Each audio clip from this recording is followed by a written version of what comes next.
everybody, it's Lauren. Welcome back to my channel, and today we are continuing our Budgeting 101 series by talking about the 7 baby steps as taught by Dave Ramsey.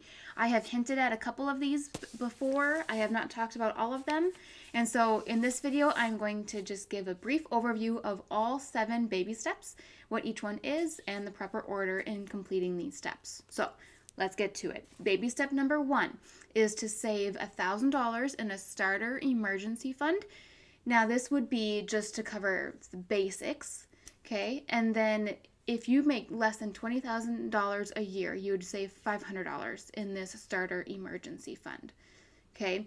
That's the very first thing you do. You want to get this step done fast.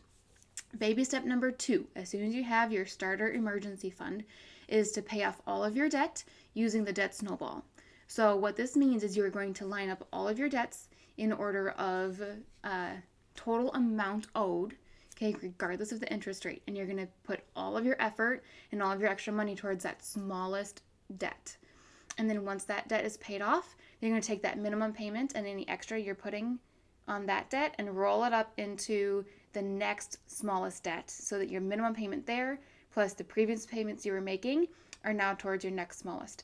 And then it just keeps rolling, and that amount you're paying towards every single debt keeps getting bigger and bigger. Now, I do want to say, while you are in these first couple steps, you are not going to be doing things like investing your money or saving any extra money. You have your starter emergency fund. That's one and done. Don't save any more. And then you're also not investing towards retirement or into your kids' college funds until you hit those correct baby steps. Okay? Just want to say that. You also have then baby step number 3. As soon as all of your debt is paid off, you are debt free except your house. That comes later. All of your consumer debt. Baby step number 3 is to complete your emergency fund. So you would have 3 to 6 months of expenses saved up for an emergency. And some people say, well, how do I know if I need 3 months or 6 months? It really depends on your lifestyle, what kind of job you have. Let's say maybe just one spouse is working and the other stays home. So you might want a little bit more in your emergency fund in case that one spouse does end up losing their job. If both of you are working, or maybe, I don't know, for any other personal reasons, I guess, you can shoot towards more of the 3-month expenses. We personally are shooting for about that 6-month cushion of expenses. And I do want to say that the expenses is different than the income. So let's say you're making $3,000 a month. You wouldn't need to save up $3,000 times 3 or times 6. It would be how much money you need to get by for that month, the bare minimum. That includes mortgage or rent, that includes utilities, gas, groceries, just the basics, okay?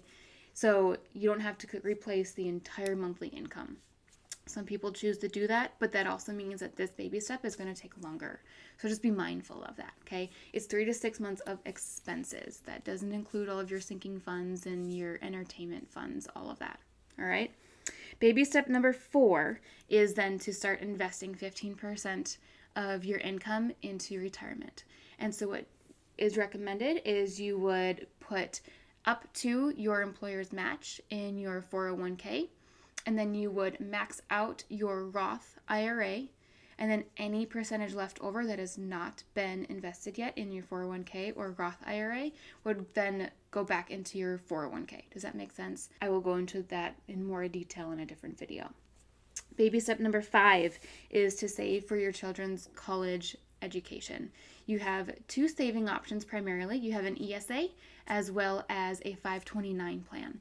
You can invest in both, but the difference really, an ESA, you can put, I think it's $2,000 a year into that one. And then your 529 plan, you can max out at $14,000 a year, but before there are any like tax penalties or anything. I don't know a whole lot about it yet since we're not on that baby step. So I will share more with you though in the video when I talk about this specific step with the information that Dave Ramsey teaches. Baby step number 6 is then to pay off your mortgage. So it's kind of continuing that debt snowball, but now you have no debt. And so you have a lot more income to put towards your mortgage. So you have no debt that money is going out towards. You have your fully funded emergency fund, and you are already taking care of your retirement and your children's college savings. So now you really know how much money you have left in your budget that can go straight towards your debt, your mortgage. Now you might ask, maybe I'm renting, or I don't have a house. I want to save for a house. So where does that fall?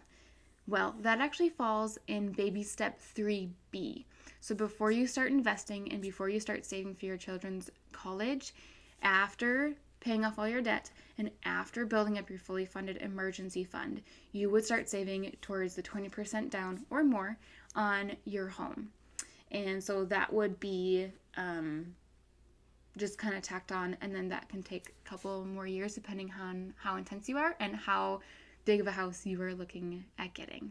Okay, so that's where that would fall. If you're a renter, then baby step 6 doesn't necessarily apply to you right now, and that's totally fine. If you already have a house and you already have a mortgage, that's where baby step 6 comes in. And then finally, baby step 7 is to build wealth and give. So Dave Ramsey teaches, live like no one else so that later you can live and give like no one else. So the whole point here is to build wealth so you are financially set, your children will be financially set for college, and then you can give all of that extra money away. You can be generous with your money. That's what God calls us to do. He calls us to be good stewards of our money and to help others. And that's what we can really do when we've got all this extra income that doesn't have to go out to someone else because we owe all this money to somebody. I'll go into a lot more detail on that. But once you reach baby step number 7, life is great. You have all of this extra money you can just spend freely. I mean, what I feel like right now is if we're driving around and we see someone homeless on the side of a road by a stop sign or a stoplight, I really want to give them a little bit of money. And sometimes we, Edson and I, together decide, yes, we're going to take some of that money from a specific different category and help them out. Other times we say, we just can't right now. But when you're in baby step number 7, you can allow for that flexibility. You can put a whole nother line item in your budget just for giving spontaneously. You can give better tips. You can do all sorts of crazy stuff. Giving your finances, your time, your energy away. That is just amazing. Okay. Now keep in mind, this is separate from your tithing, your giving that's already in your monthly budget right from the get-go, that 10%. This is on top of that. Okay. So these are the 7 baby steps plus baby step 3B in there. Is super high level, okay? That's the order that you should be doing everything in. They are also called baby steps for a reason. You are not doing all these things at once. A lot of places, if you're trying to find financial advice, they will say, invest 15% of your income into retirement, plus save for college, plus do this, plus do that. And you don't have that much money in your income to do all those things, and then you feel behind. Dave Ramsey invented these steps in this order for a very specific reason, and it works. So if you stick to this plan, you will be successful. It's just hard. It's not easy. It's a simple process. It's very easy to memorize these steps and what to do. It just takes hard work and dedication and some discipline. Okay? In upcoming videos, I will be going more into depth into all of these baby steps, as well as some of my own experiences and some of my own tips. So stay tuned for those. If you are not already subscribed, please do so and turn those notifications on so that you are alerted every time I post another video, and that you can then kind of follow along in this budgeting series. And if you liked this video, please give it a thumbs up.